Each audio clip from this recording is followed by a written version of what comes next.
ಎಲ್ರಿಗೂ ನಮಸ್ಕಾರ ಸ್ನೇಹಿತರೆ. ಇಶಾನ್ ಕಿಶನ್ ಅವರ ಬ್ಯಾಟಿಂಗ್ ನೋಡಿ RCB ಪ್ಲೇಯರ್ಸ್ ಹಾಗೂ RCB ಫ್ಯಾನ್ಸ್ ಇಬ್ಬರು ಕೂಡ ಶಾಕ್ ಆಗಿದ್ದಾರೆ ಅಂತಲೇ ಹೇಳ್ಬೋದು. ಅಲ್ಲಾಗುಡು ಯಾವ ರೇಂಜಲ್ಲಿ ಬಾರಿಸ್ತಿದ್ದಾರೆ ನಿಜವಾಗ್ಲೂ. ಶ್ರೇಯಸ್ ಶರ್ಮಾ ಅವರ ಬೌಲಿಂಗಲ್ಲಂತೂ ಸಿಕ್ಕಾಪಟ್ಟೆ ರನ್ ತಗೊಂಡ್ರು ಅವರು. ಇಶಾನ್ ಕಿಶನ್ ಅವರು ಸಿಕ್ಕಾಪಟ್ಟೆ ದುಬಾರಿ ಓವರ್ ಆಯಿತು ಅನಿಸ್ತು ಅದು ನನಗೇನು. ಅದೇ ರೀತಿ ಈಗ ಕೃಣಾಲ್ ಪಾಂಡ್ಯ ಅವರ ಓವರಲ್ಲೂ ಕೂಡ ಸಿಕ್ಕಾಪಟ್ಟೆ ಚೆನ್ನಾಗೇ ಬಾರಿಸ್ತಿದ್ದಾರೆ. ಅವರ ಓವರ್ ಕೂಡ ಸಿಕ್ಕಾಪಟ್ಟೆ ಹೆವಿ ಆಗುತ್ತೆ ಅನಿಸುತ್ತೆ. ಬರೀ 33 ಬಾಲ್ಗೆ 66 ರನ್ ಹೊಡೆದಿದ್ದಾರೆ ಇಶಾನ್ ಕಿಶನ್ ಅವರು. Not easy. ಅದೇ ರೀತಿ ಕ್ಲಾಸೆನ್ ಅವರು ಕೂಡ ಈಗ ಅದೇ ರೀತಿ ಹೊಡಿತಿದ್ದಾರೆ. ಅವರು 6, 4 ಇದೇ ರೀತಿ ಅವರು ಕೂಡ ತಗೊಂಡು ಹೋಗ್ತಿದ್ದಾರೆ. ಅವರು ಕೂಡ 21 ಬಾಲ್ಗೆ 30 ಹೊಡೆದಿದ್ದಾರೆ.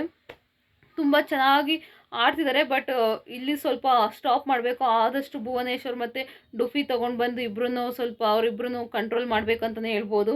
ನೋಡೋಣ ಇನ್ನು 100ಗೆ ಹೋದ್ರು ಇಶಾನ್ ಕಿಶನ್ ಅವರು 100% ಸಖತ್ತಾಗಿ ಆಡ್ತಿದ್ದಾರೆ. ನೀವು ಎಲ್ಲ ನೋಡಿರ್ಬೋದು WPLಲ್ಲಿ ಸಖತ್ತಾಗಿ ಆಡಿದ್ದಾರೆ. ಅದೇ ರೀತಿ ಇಲ್ಲೂ ಕೂಡ ಚಚ್ಚಿ ಬಿಸಾಕ್ತಿದ್ದಾರೆ.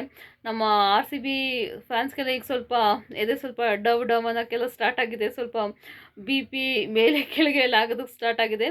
ಸೊ ನಿಮ್ಮ ಪ್ರಕಾರ ಇಶಾನ್ ಕಿಶನ್ ಅವರು ಔಟ್ ಆಗ್ತಾರಾ ಅಥವಾ ಇಲ್ವಾ? ಅದೇ ರೀತಿ ಯಾರು ಔಟ್ ಮಾಡಿದ್ರೆ ಯಾರು ಔಟ್ ಮಾಡ್ಬೋದು ಬೌಲಿಂಗಿಂದ ಅಂತ ಕಮೆಂಟ್ ಬಾಕ್ಸಲ್ಲಿ ಕಮೆಂಟ್ ಮಾಡಿ. ಆದಷ್ಟು ಈಗ ಡುಫಿನೋ ಇಲ್ಲ ಭುವನೇಶ್ವರ ಬಂದು ಬೌಲಿಂಗ್ ಮಾಡಲೇಬೇಕು. ಇಲ್ಲ ಅಂದರೆ 300 ಅವ್ರು ಹೇಳಿದ್ರಲ್ಲ 300 ಹೊಡಿತೀವಿ ಅಂತ 100% ಹೊಡೆಯೋ ಚಾನ್ಸಸ್ ಇದೆ. ನಿಮ್ಮ ಪ್ರಕಾರ ಅವರು ಎಲ್ಲಿಗೆ ಎಷ್ಟು ರನ್ ಹೊಡಿಬೋದು ಅಂತ ಕಮೆಂಟ್ ಬಾಕ್ಸಲ್ಲಿ ಕಮೆಂಟ್ ಮಾಡಿ. Thank you.